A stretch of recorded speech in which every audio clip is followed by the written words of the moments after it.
네, 오늘은 창세기 9장 8절부터 17절까지 말씀을 공부하겠습니다.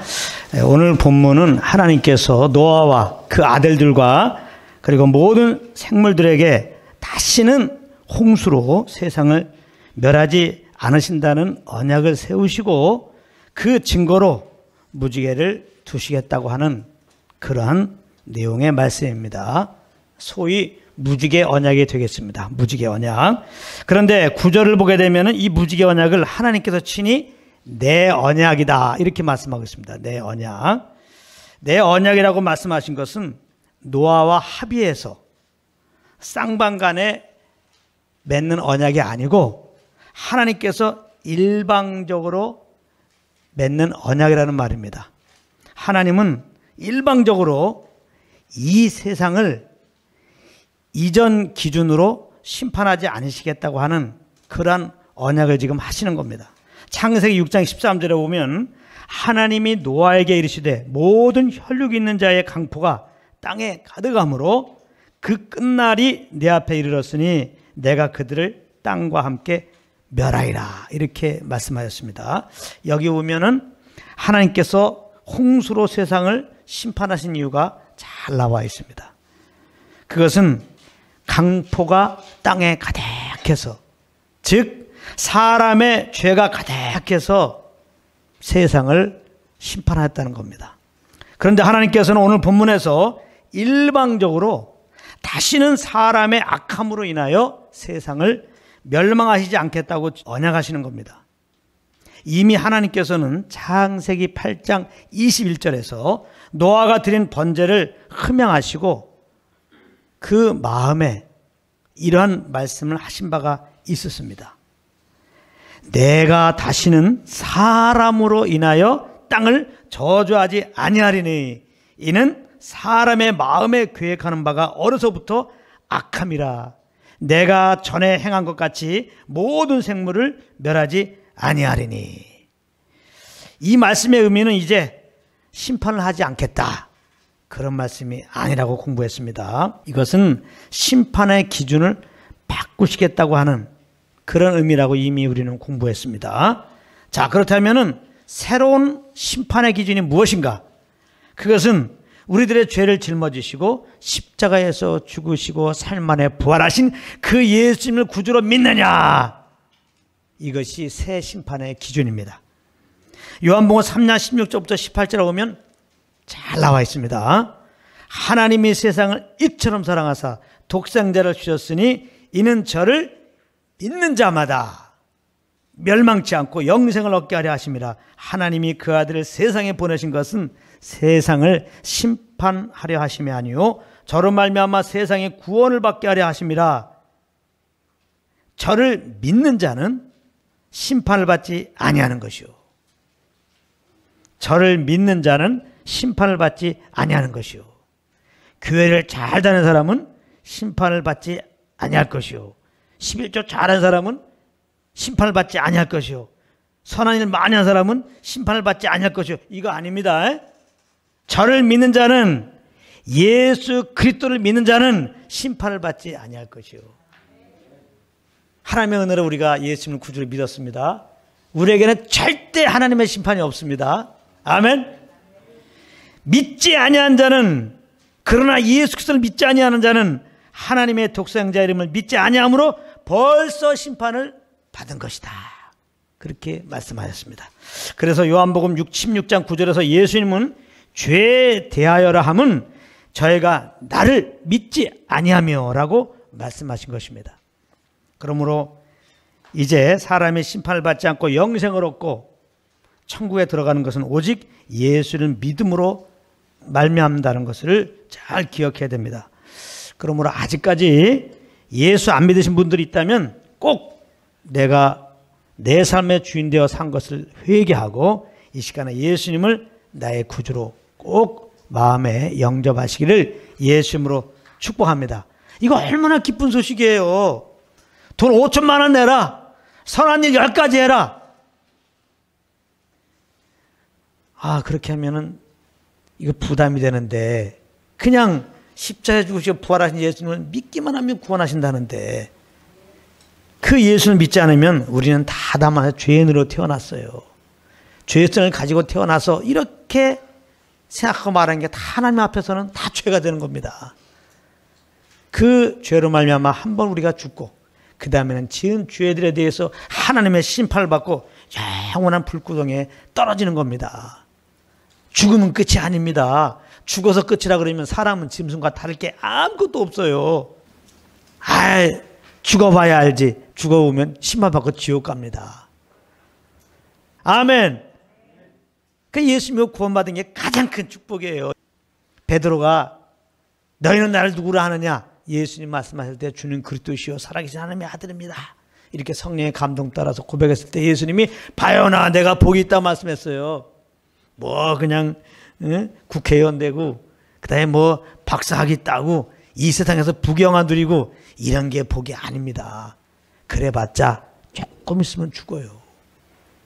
죽음 앞에서 그런 것은 아무 소용이 없는 겁니다. 죽음 앞에서는 오직 예수 그리스도 그 이름만이 소용이 있는 거예요.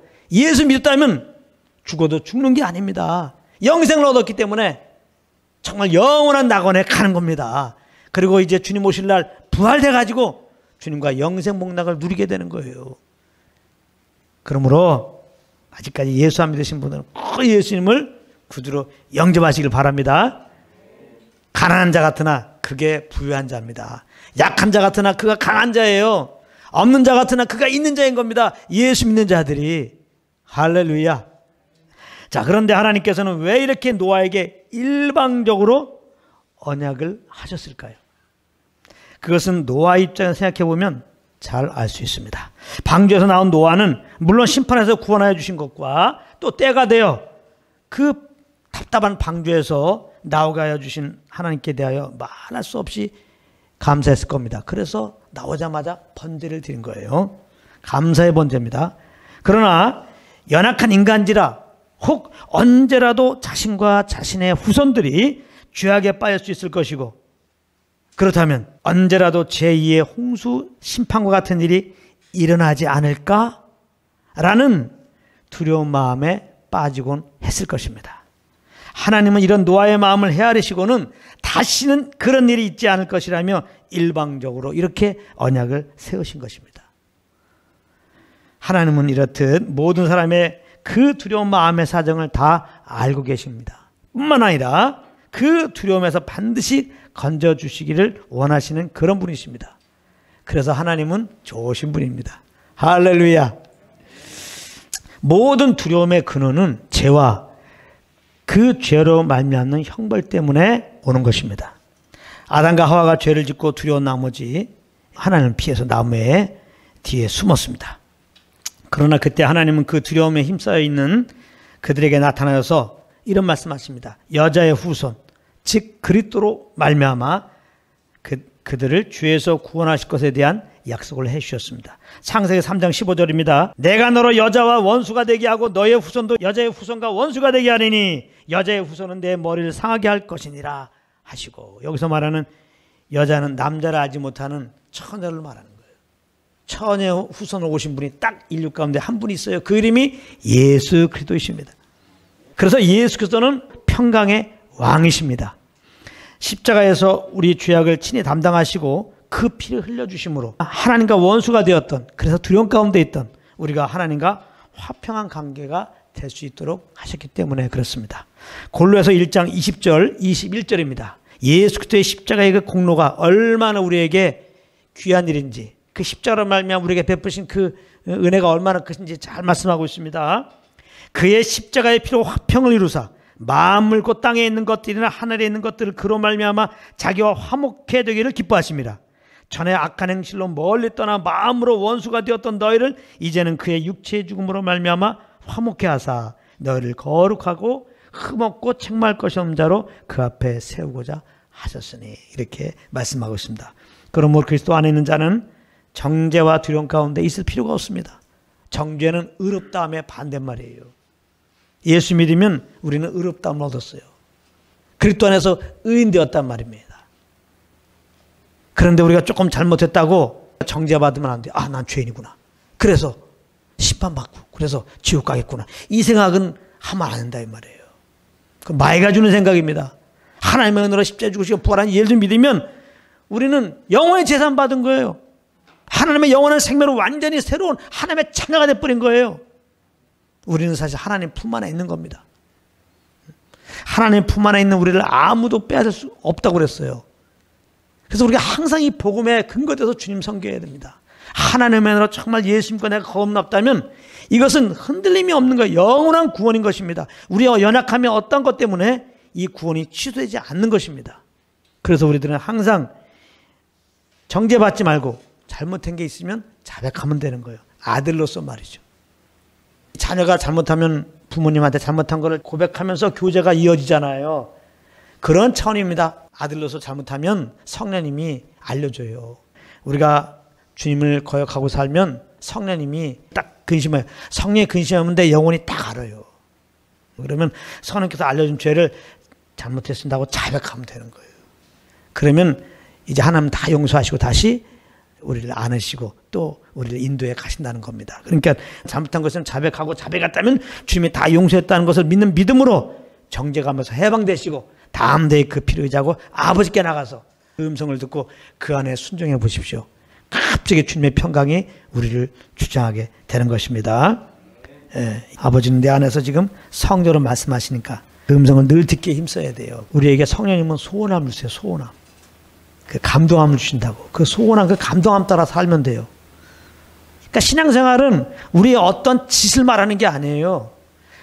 그냥 내 안에 하나님이 계신 걸 믿고 그 주님이 주신 감동 따라 그냥 사는 거예요. 그냥 사는 거. 생명의 삶을 신앙생활이라고 하는 거예요.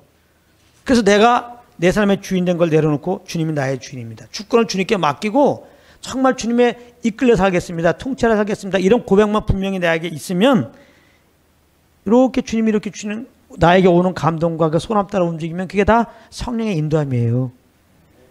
어려운 거 하나도 없습니다. 그래서 그런 감동 따라서 우리가 말하고 일하면 다 그게 하나님 받으시는 예배가 되는 거예요. 알겠습니까? 성령의 인도함 따른 사람들은 정말 누가 보든 안 보든 하나님 앞에서 사는 거잖아요. 정말 자연 가운데 그렇게 주님의 영광을 위한 삶이 자연스럽게 된다는 것입니다.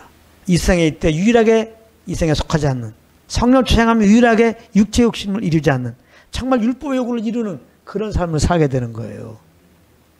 나는 힘도 하나도 안 들어가고 아이가 어머니 손에 딱 잡혀갖고 간다든지 그 어미의 품 안에 등에 딱 엎여 있으면은 그 엄마가 가는 대로만 가면은 그냥 뭐 저기 프랑스 파리도 갈 수 있고 못할 일도 없는 거예요. 다 엄마 따라 하면 그냥 아무것도 할 수 없는 주제에 우리 아무것도 할 수 우리가 어떻게 세상을 이깁니까?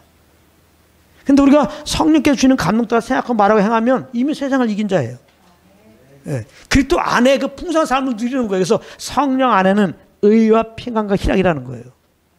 성령의 인도함 받는 것이 의라고 하는 것은 하나님과의 올바른 관계를 말하는 거예요.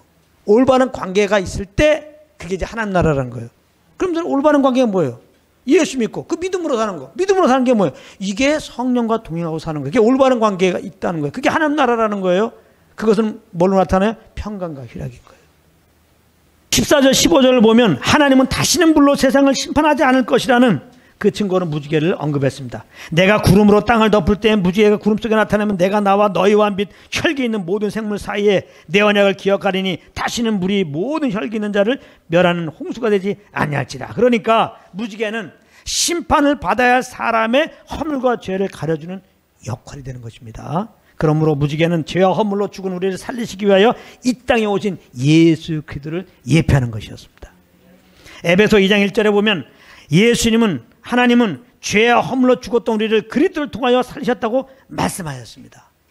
그러므로 하나님께서 무지개가 나타나면 하나님이 노아에게 한 언약을 기억하면서 그들이 어떻게 살았든 결코 심판하지 않는 것처럼 하나님은 항상 그 보좌 우편에 계신 예수 그리스도 그분의 흘리신 보혈을 보면서 우리의 어떤 허물이 있더라도 정죄하지 아니하시고 변화없이 우리를 사랑하신다 이 말이에요.